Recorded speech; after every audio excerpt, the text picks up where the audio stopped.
சீமான் ஒரு கொள்கை தெளிவு உள்ள 234 கேண்டிடேட்டை போடுறாரு. 234 தமிழ் தேசிய கொள்கையில் தீவிரமான ஒரு நம்பிக்கையும் ஒரு ஈடுபாடும் கொண்டவங்க, அவங்கள கேண்டிடேட்டாக போடுறாரு. அப்புறம் சீமான் எந்த சூழ்நிலையிலும் அரசியல் களத்துக்குள்ள நிற்கக்கூடியவர். விக்கிரவாண்டி ஈரோடு களத்துக்குள்ள நின்று களமாடினார், மக்களை நம்பி களமாடினார். உறுதியான நிலைப்பாட்டில் சீமான் நிற்கிறாருங்கிற அந்த இது இந்த மாநாட்டில் 234 கேண்டிடேட் சீமான் அனௌன்ஸ் பண்ணும்போது மக்கள் மத்தியில் அது போய் சேரும். நான் ஏற்கனவே விசுவலைஸ் பண்ணி தான் அவருக்கு 17 விழுக்காடு வாக்குகள் வர வாய்ப்பு இருக்குன்னு நான் சொன்னேன். இரட்டை இலக்கம் உறுதியாக வருவாருங்கிற கருத்தை தான் சீமான் டைம் நான் சொன்னேன். அவர் இன்னும் நாள் ஆக்கும்போது இந்த களமே தன்னை நோக்கி வருங்கிற ஒரு கருத்தை சொன்னார். அப்படி சீமானை நோக்கி அரசியல் களம் வரும்போது 17 விழுக்காடு வாக்குகள்லாம் ரொம்ப சாதாரணமாக சாத்தியப்படக்கூடிய ஒன்று தான். ஸோ அவருக்கு ஒரே குட்டையில் உரிய மட்டைகள்னு மோடியை முன்னிறுத்தி அண்ணாமலை எடுத்த 18 விழுக்காடு வாக்குகளில் பெரும்பகுதி சீமானுக்கு வரக்கூடிய சூழ்நிலையில் சீமான் 17 விழுக்காடு வாக்குகளை இந்த முறை அவர் ரீச் ஆகிறதுக்குள்ள வாய்ப்புகள் பிரகாசமாக தான் இருக்குது. அந்த தாக்கத்துக்குள்ள ஒரு 6 பிராமணர்களையும் வேட்பாளராக நிறுத்தி அவர் களமாடும் போது பிராமண சமுதாயம் நீ ஃபாரின்ல இருந்தே பல கம்பெனிகளில் உள்ள ஒர்க்கர்ஸுக்கு பிராமண சமுதாயத்தை சேர்ந்த எக்ஸிக்யூட்டிவ்ஸ் ஊருக்கு போயிட்டு வாங்க, மாநாட்டுக்கு போயிட்டு வாங்கங்கிற அளவுக்கு அவங்களுக்கு பொருளாதார ரீதியாட்டு ஹெல்ப் பண்ணக்கூடிய அளவுக்கு நாம் தமிழர் மீது பிராமண சமுதாயம் ஒரு ஈடுபாடோட்ட வந்திருக்காங்க. அப்படி அவங்க ஈடுபாட்டோடு வரும்போது அது தமிழ் மண்ணிலையும் அது வாக்கா சீமானுக்கு குவியும். ஸோ திராவிடத்துக்கு எதிரான இந்துத்துவ வாக்காளர்களும் தேசிய வாக்காளர்களும் கூட இந்த முறை சீமானுக்கு அந்த ஆதரவை கொடுக்க வாய்ப்பு இருக்கு. அவங்கெல்லாம் ஒரு முழுமையான ஒரு அரசியல் சக்தியா இல்ல, மக்களோட முழுமையா நிற்கக்கூடிய அரசியல் தலைவர் சீமானுங்கிறதும் இன்னைக்கு இந்த மாநாட்டில் 234 அனௌன்ஸ் பண்ணும்போது மிகப்பெரிய ஒரு பூஸ்டா மக்கள் மத்தியில தெளிவாக கொண்டு வருது. காரைக்குடியில் அவர் லீடர்ஷிப் இமேஜ் வரும்போது அவர் நிச்சயமா வெற்றி பெறுவார். லீடருங்கிற அந்தஸ்தில் அவர் வெற்றி பெறுவாருங்கிறது தான் என்னோட பார்வை. திருவொற்றியூர்ல 3ஆவது தான் போவார் நான் சொன்னேன் அன்னைக்கு. நான் சொல்றேன் காரைக்குடியில் அவருக்கு வெற்றி வாய்ப்பு இருக்குன்னா அவர் 5வது முறை தனிச்சு நிற்கும் போது ஒரு பெரிய லீடராக மக்கள் பார்க்குறாங்க. அது ஒரு பெரிய பூஸ்டர். சீமான் 17 விழுக்காடு வாக்குகளை இந்த முறை அவர் ரீச் ஆகிறதுக்குள்ள வாய்ப்புகள் பிரகாசமாக தான் இருக்கு. ஏன்னா இந்த வாக்குகள்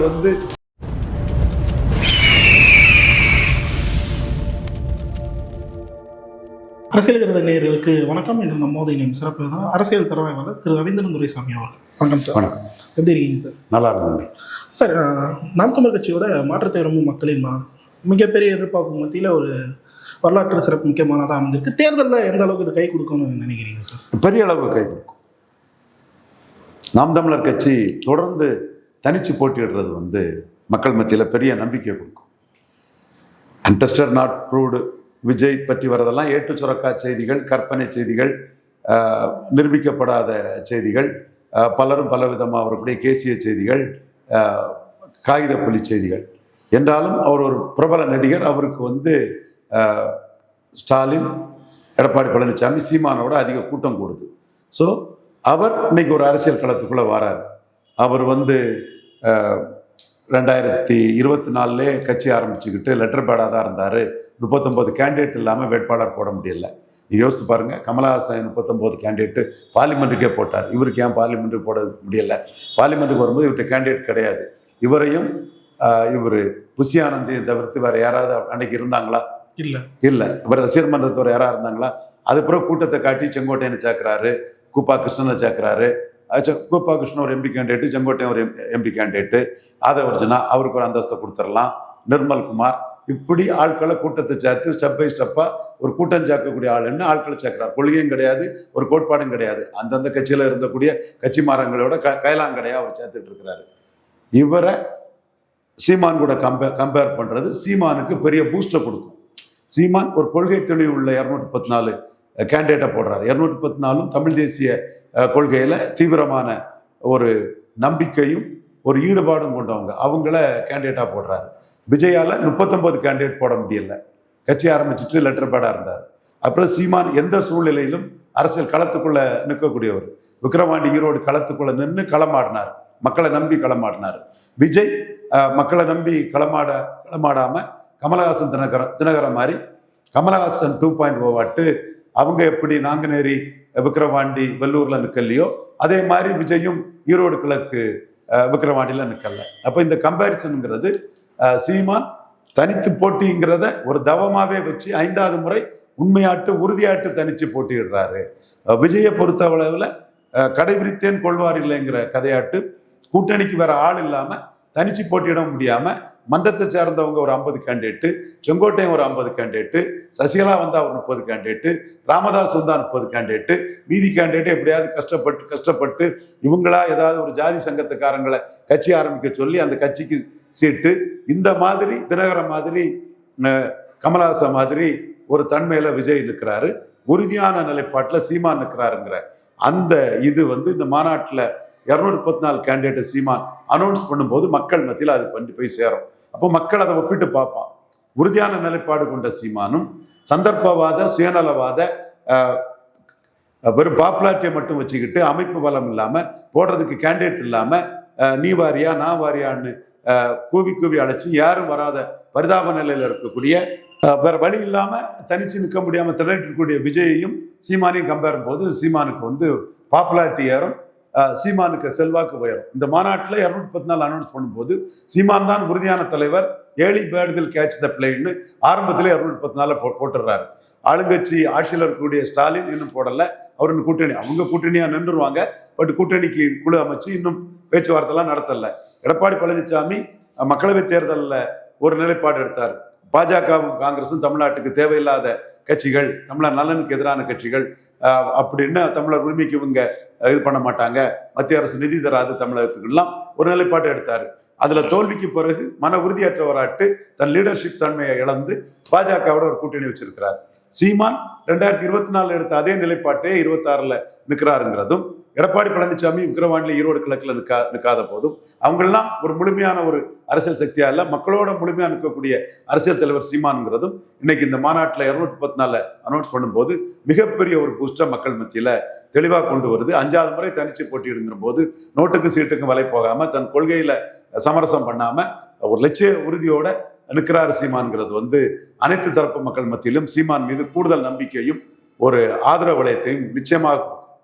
குறிப்பா 17% நாம் தமிழர் 2026 சட்டமன்ற தேர்தல் எடுப்பாங்க நீங்க ஒருத்தர் தான் சொல்லிட்டு இருந்தீங்க. இப்போ சூழலை பார்த்தா அதை நோக்கி தான் சென்று கொண்டு இருக்கு. இந்த மாநாட்டுக்கு பின்ன அது சாத்தியமாக வாய்ப்பு இருக்கு சார்? நான் ஏற்கனவே விசுவலைஸ் பண்ணி தான் அவருக்கு 17 விழுக்காடு வாக்குகள் வர வாய்ப்பு இருக்குன்னு நான் சொன்னேன். இரட்டை இலக்கம் உறுதியாக வருவாருங்கிற கருத்தை தான் சீமான் டைம் நான் சொன்னேன். அவர் இன்னும் நாள் ஆக்கும்போது இந்த களமே தன்னை நோக்கி வருங்கிற ஒரு கருத்தை சொன்னார். அப்படி சீமானை நோக்கி அரசியல் களம் வரும்போது 17 விழுக்காடு வாக்குகள்லாம் ரொம்ப சாதாரணமாக சாத்தியப்படக்கூடிய ஒன்று தான். காரணம், அந்த 18 விழுக்காடு என்டிஏ ஓட்டுகள் தலையில்லாத முண்டங்கள் என்ற அடிப்படையில் ஆகிப்போச்சு. இந்த 18 விழுக்காடு என்டிஏ ஓட்டுகள் மாற்றம்னு வந்த ஓட்டுகள் தான். அதுவும் அண்ணாமலை ஒரு தலைவராக நினைச்சு மோடி பிரதமர்னு வந்த வாக்குகள். அதுல தினகரன் ஓபிஎஸ் இன்னைக்கு இருந்ததோட பவர்ஃபுல்லா இருந்தாங்க. மேலும் அதுல பாமக பிளவுபடாத பாமக இருந்தது. இப்ப அந்த 18 விழுக்காடு வாக்குகளும் சிதலம் அடைஞ்சிருக்குது. இந்த 18 விழுக்காடு வாக்குகளும் எடப்பாடிக்கு நேர் எதிராக உள்ள வாக்குகள். அது அந்த என்டிஏ கூட்டணிக்கு போகாதுன்றீங்க. அது எடப்பாடி தலைமைக்கு அந்த வாக்குகள் போகாது. அதனால அந்த 18 விழுக்காடு வாக்குகள்ல ஒரு கணிசமான பகுதி நாம் தமிழர் சீமானுக்கு வர வாய்ப்பு இருக்கு. ஏன்னா அண்ணாமலை அன்னைக்கு எடப்பாடி மோடிஜி கூட்டணி வராம அண்ணாமலை தனியா மோடி பிரதமர் ஒரு அணி அமைக்காம இருந்திருப்பாருன்னா சீமானுக்கு கூடுதலாக ஒரு 4 விழுக்காடு வாக்குகள் கிடைச்சிருக்கும். சீமானுக்கு வாக்கு சதவீதம் 12ங்கிற அளவுக்கு போயிருக்கும். அது 8% இருக்காது, 12% போயிருக்கும். இப்போ அண்ணாமலை நீக்கப்பட்டதுமே அந்த வாய்ப்பு சீமானுக்கு வருது. அண்ணாமலை ஆதரவாளர்கள் சீமானுக்கு மாற்றம்னு வந்தவங்க வாக்களிக்க வாய்ப்பு இருக்குது. அண்ணாமலை ஆதரவாளர்கள் மத்தியில அது விஜய்க்கு வருதுன்னா சில கருத்து கணிப்புகளை சிலர் பண்ணாலும் கூட அது களத்துலன்னு வரும்போது விஜய் அதுக்குள்ள தகுதியானவராக இருக்க மாட்டாரு. விஜய் இன்காம்பிட்டன் இன்னெலிஜிபிள் மண்குதிரையா தான் இருப்பாருன்னு சொல்லும்போது அந்த வாக்குகள் சீமானுக்கு தான் வரும். சீமான் அதுல குறி வச்சு அந்த வாக்குகளை தன்வசப்படுத்த முயற்சி பண்றாரு.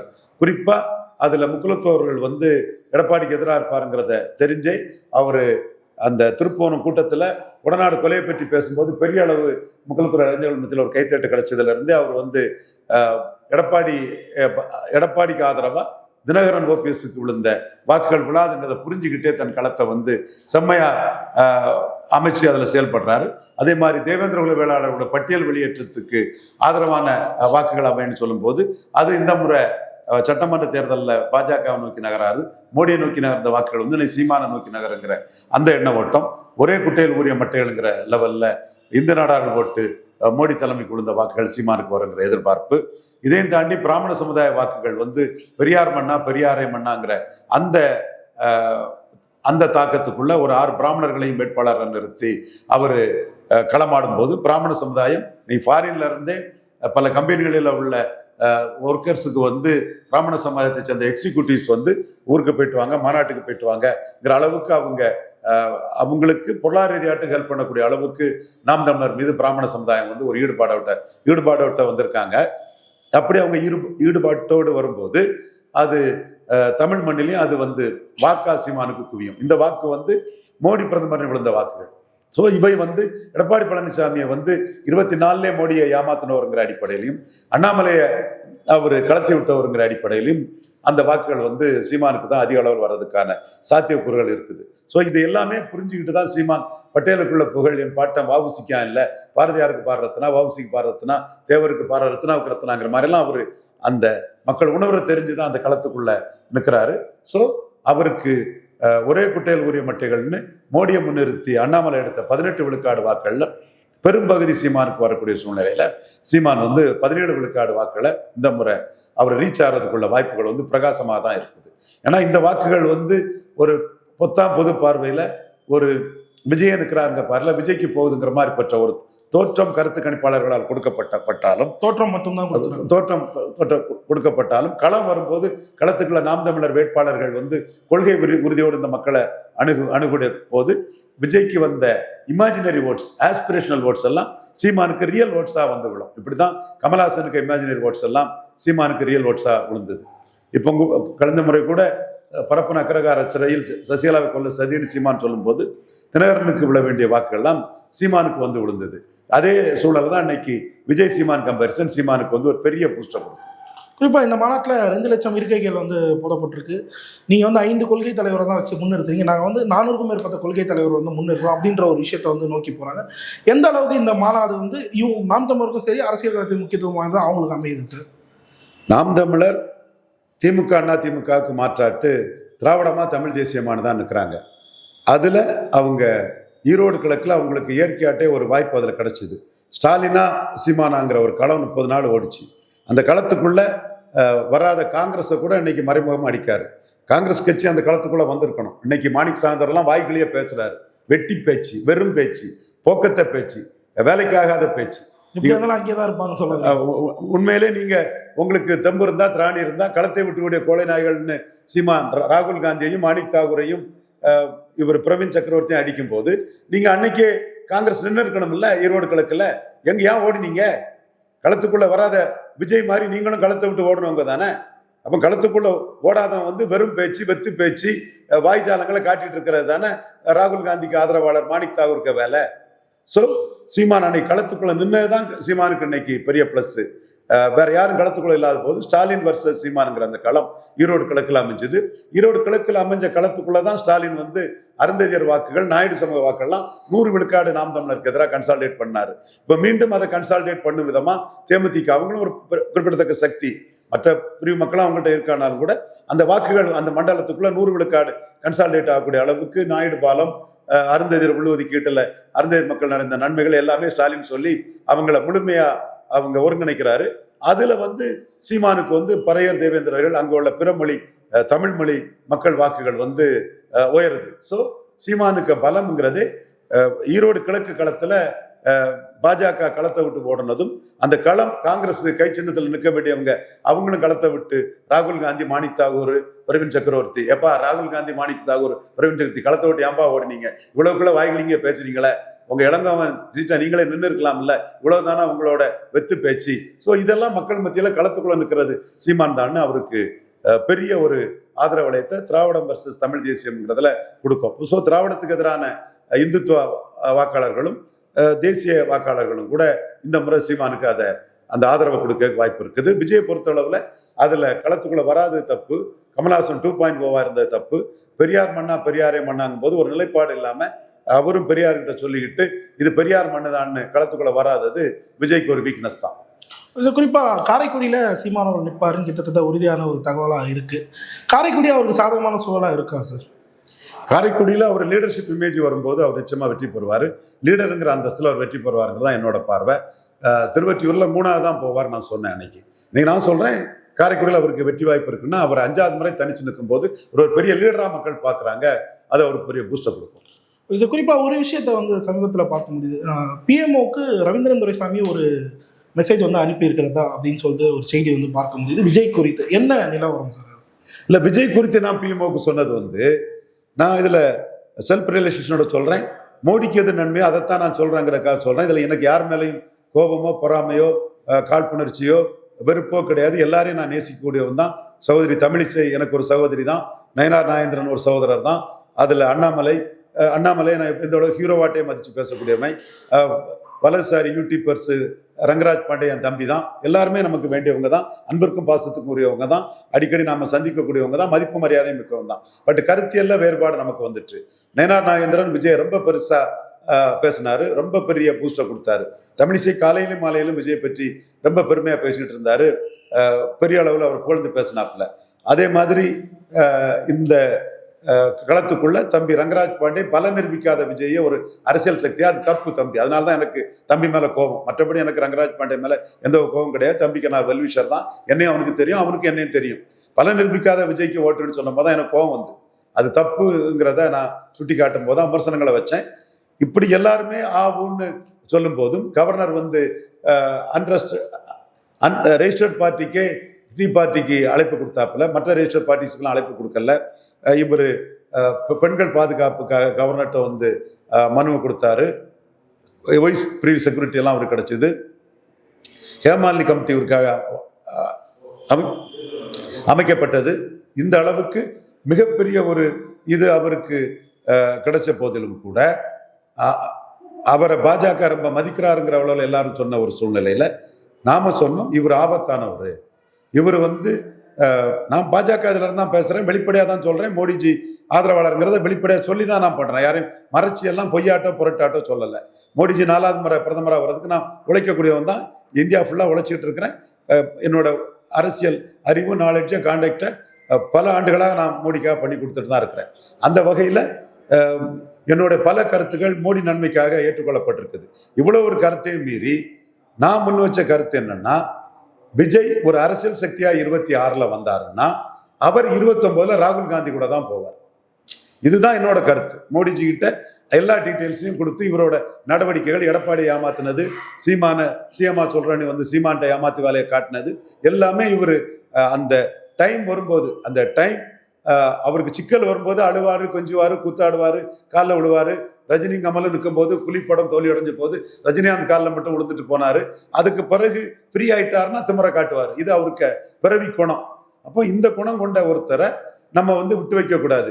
அவர் வரும்போதே இந்தியாவின் மானத்தை, இந்துக்களின் மானத்தை, ஆர்எஸ்எஸ் மானத்தை, பாஜகவின் மானத்தை காப்பாத்தின மோடி, சோனியா காந்தி 3வது முறை வெற்றி பெற விடாம பாஜக ஆர்எஸ்எஸ் மானத்தை காப்பாத்தின மோடியை வந்து அவரை பொறுத்த அளவுல அவர் வந்து தீய சக்தி, கொள்கை எதிரின்னு சொல்றாரு. ஓகே, அது அவர் உரிமை.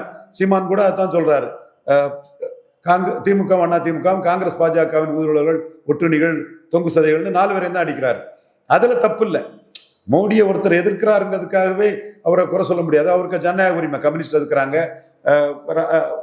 இவங்க திமுக எதிர்க்கிறாங்க, லால் யாதவ் எதிர்க்காரு, அகிலேஷ் யாதவ் எதிர்க்கிறாரு, பலரும் எதிர்க்கிறாங்க. அது அவங்களோட உரிமை சார்ந்தது. ஆனா இவர் வந்து மோடியை கடுமையா கொள்கை எதிரியை எதிர்த்துக்கிட்டு வாரிசு அரசியலோட முழு உருவமான காங்கிரஸ் கட்சி, ஊழலின் ஊற்றுக்கண்ணான காங்கிரஸ் கட்சி, எமர்ஜென்சியை கொண்டு வந்த காங்கிரஸ் கட்சி, இந்த கட்சியை சேர்ந்த ராகுல் காந்தியை தூய சக்திங்கிறார். அப்போ இவரோட நோக்கம் வந்து 29ல் மோடிக்கு எதிராக களத்துக்குள்ள வருவார். அப்போ மோடியை பொறுத்தவரை சசிகலா ட்ரீட்மெண்ட் நீங்க கொடுங்கிற கருத்தை நாம சொன்னோம். மோடி அதை எடுத்துக்கிட்டார். பிஎம்ஓ, ஐபிஎல் உள்ள நம்ம நண்பர்கள், பிஜேபியில் உள்ள நம்ம பிரட்டானிட்டி, பண்டாரி ஜெய்ஸ்வால் அலுவாலியா, இதில் சேர்ந்த பிஜேபி ஆதரவாளர்கள் மற்றும் நமக்கு ஐஏஎஸ் ஐபிஎஸ் நமக்குள்ள பிஜேபியில் நமக்கு நட்பு வளையம், பிஎம்ஓல நமக்கு செல்வாக்கு எல்லாமே வந்து மோடி கிட்ட அதை அவங்க ஃப்ரீ பண்ணும்போது மோடி வந்து ஆர்டி சொன்னாருன்னா நம்ம நன்மைக்காக தான் சொல்லுவான். அவன் எம்எல்ஏ ஆகிறதுக்கோ அவன் சுயநலத்துக்கோ இந்த கருத்தை சொல்லக்கூடியவன் கிடையாது. சசிகலா விஷயத்திலும் அவர் சொன்னது நல்லதுதான். நம்ம சசிகலாவை அலோவ் பண்ணியிருந்தான்னா இன்னைக்கும் அவங்க தான் சிஎம்மாக இருந்திருப்பாங்க. இந்தியா ஃபுல்லாக அவங்க பெரிய பவர் ஆகி 240 சீட்டு மோடிக்கு வரக்கூடிய இடத்துல எவ்வளோ சீட்டு குறைக்க முடியுமோ அதெல்லாம் யூபி பீகார் போன்ற இடங்கள்ல நடராஜன் அரசியல் பண்ணி குறைச்சிருக்கக்கூடிய அளவுக்கு சக்தியும் பலமும் பெற்றவங்க. அது நம்ம கரெக்டான ஒரு முடிவு எடுத்து ராகுல் காந்தியை காட்டி நம்மகிட்ட பவர் பாலிட்டிக்ஸ் பண்ணவங்களுக்கு இடத்த காண்பிச்சு கொடுத்தோம். அதே மாதிரி இப்போ விஜயும் ராகுல் காந்தியை பெரிய ஆளுன்னு காட்டி நமக்கு எதிராட்டே வந்திருக்கிறாரு. இவர் வர்றதே ராகுல் காந்தியை பிரதமர் ஆக்குறதுக்கும் நம்மளை பிரதமர் பதவியில இருந்து கீழே தள்ளுறதுக்குமான ஒரு சதி திட்டத்தோட வராரு. உண்மையிலே இவர் ஒரு அரசியல் சக்தின்னு சொன்னா டாக்டர் ராமதாஸ் 89ல மக்களவையில போட்டிட்டாரு. கமலஹாசன் 2019 மக்களவையில போட்டிட்டாரு. இவர் மக்களவையில போட்டிட்டாலே ராகுல் காந்திக்கு ஒரு 7-8 தொகுதி லாஸ் ஆயிருங்கிறதுக்காக ராகுல் காந்தியை காப்பாத்துறதுக்காகவே போடல. அப்போ ராகுல் காந்திக்கு ஆளை நம்ம விட்டு வைக்க கூடாது. இவர் அரசியல் சக்தியானா என்னெல்லாம பேசுவாரு, நடிப்பாரு, காம்ப்ரமைஸ் செய்வாரு, அது இதுன்னு ஏமாத்துவாரு, ஒவ்வொருத்தரையும் ஏமாத்துவாரு. கடைசியில 29ல ராகுல் காந்தி கூட கூட்டணி போய் நமக்கு எதிராக கேரளாவில் பிரச்சாரம் பண்ணுவாரு. தமிழ்நாட்டில் இவர் சக்தியாகி அதை ஸ்டாலின் ராகுல் காந்தி விஜயன்னு பண்ணுவாரு. அல்லது ஒரு வேளையில எடப்பாடி ராகுல் காந்தி விஜயன்னு கூட பண்ணுவாரு. எப்படினாலும் விஜய்ங்கிற சக்தி நமக்கு 29ல எதிரான சக்தி. அப்ப இந்த சக்தியை விட்டு வைக்க கூடாது. அது கரெக்டான அரசியலா நமக்கு இருக்காதுங்கிறத மோடிஜி தரப்புக்கிட்ட நம்ம சொன்னோம். எவ்வளவோ இடர்பாடு கடையில எவ்வளவோ இதை அடிச்சு பிடிச்சு ஏறி உயர்ந்து 4வது பிரதமர் வரக்கூடிய மோடிக்கு விஜய்ங்கிறது தனக்கு எதிரான ஒரு சக்தி. எடப்பாடி கூட 75 விழுக்காடு மோடி கூட நிற்கிறதுக்கு தான் வாய்ப்பு அதிகம். 75 விழுக்காடு. ஒருவேளையில விஜயும் ஒரு ஆளாயிட்டாருன்னா எடப்பாடி விஜயம் சேர்ந்து ராகுல் காந்திகிட்ட போறதுக்குள்ள ஒரு சூழ்நிலை நாளைக்கு வரலாம். எடப்பாடி இன்னைக்குள்ள சூழ்நிலையில 2024 படிச்ச பாடத்துல மேக்சிமம் விஜய் கூட தான் மேக்சிமம் மோடி கூட தான் 29ல நிற்பாரு. ஸோ விஜய் வரும்போதே மோடிக்கு எதிராக வராரு. அப்போ இவர் அரசியல் சக்தி ஆகிறது மோடிக்கு நஷ்டம் 29ல. அந்த நஷ்டத்தை தவிர்க்கணும்னா இவர் அரசியல் களத்தை விட்டு ஓடணும், அல்லது இவருக்கு மேக்சிமம் நெருக்கடி கொடுக்கணும். எல்லா விதத்திலையும் நெருக்கடி கொடுத்தாதான் இவருக்கு அந்த பாடத்தை படிச்சு கொடுத்தாதான் அது கரெக்டா இருக்குன்னு பிஎம்ஓ முடிவு பண்றாங்க. அந்த இதை இவரே எக்ஸ்போஸ் ஆகிக்கிட்டாரு. ஜான் ஆரிகிசாமியோட தவறான விகத்தால இவர் எக்ஸ்போஸ் ஆயிட்டாரு. நம்ம சகாதேவ மாதிரி சொன்னது மாதிரி 39 போட்டிருப்பாங்கன்னா ராகுலுக்கு நஷ்டம் வந்திருக்கும். அப்போ ராகுலுக்கு நஷ்டப்பட்டாலும் பரவாயில்ல, தான் வளரணும்னு பாக்குறாரு. இந்த இடம் தான் தான் வளரணும்னு பாக்குறாரு சீமான். இவர் உதயநிதி ஸ்டாலின் மேல வன்மத்திலையும் கால் பண்ணிச்சுல அரசியலுக்கு வந்திருக்கிறாரு. அதே ஆளு மோடி மேலேயும் மத அடிப்படையில வன்மத்தை காட்டுறாரு. லயலா குரூப்பு, மதமாற்ற குரூப்பு, அர்பன் நக்சல் குரூப்பாட்டு ஒரு இன்டர்நேஷனல் கான்பரன்ஸோட மோடி மேலேயும் ஒரு வன்மம் இருக்கு. ராகுல் காந்திக்கு ஒரு ஆதரவு வளையம் இருக்கு. இங்கேயும் நெகட்டிவா உதயநிதி ஸ்டாலின் மேல திரைத்துறையில தன்னோட செல்வாக்கு பெற்றதுனால அவரோட ஒரு வன்மம் இருக்கு. அந்த வன்மத்தை காட்டி இங்க ஒரு அரசியல் சக்தி ஆயிட்டு மோடிக்கு எதிராக 29ல வருவார். அப்ப நம்ம அதை புரிஞ்சுக்கிட்டோம், பிடிச்சுக்கிட்டோம். இவங்களோட டெக்காலிட்டி வேலை எதை நோக்கி போகுதுங்கிற புரிஞ்சுக்கிட்டோம், மோடிக்கு ரெப்ரசன்ட் பண்ணிட்டோம். அது பிஎம்ஓல இருந்து நமக்கு அந்த ட்ரீட்மெண்ட் தான் உறுதியா சொன்னதுனால தான் 8ஆம் தேதி நான் சொன்னேன். அது மாநில பாஜக தலைவர் சகோதரர் நயனா நாகேந்திரன், முன்னாள் தலைவர் முன்னாள் கவர்னர் சகோதரி தமிழிசைமார், இவங்க கருத்தை மீறி என் தம்பி பாண்டே மற்ற வலதுசாரி யூடியூபர் கருத்தை மீறி என் கருத்தை சொன்னேன். 8ஆம் தேதியே ஜனநாயகத்துக்கு பெரிய சிக்கல் இருக்கு, படத்துக்கு படம் ரிலீஸுக்கு பெரிய ஆபத்து இருக்கு, படம் சிக்கல் அடையும், சசிகலா ட்ரீட்மெண்ட் தான் விஜய்க்குங்கிறத நான் வெளிப்படையா நியூஸ் 18 தொலைக்காட்சியிலே சொன்னேன். மற்றவங்களுக்கு அதுல வந்த விஜய்க்கு கட்சி செய்தி தொடர்பாளர் கூட மோடி இதுலலாம் தலையிடப்படவாரான்னு கேட்டார். மோடி தலையிட மாட்டாரியா?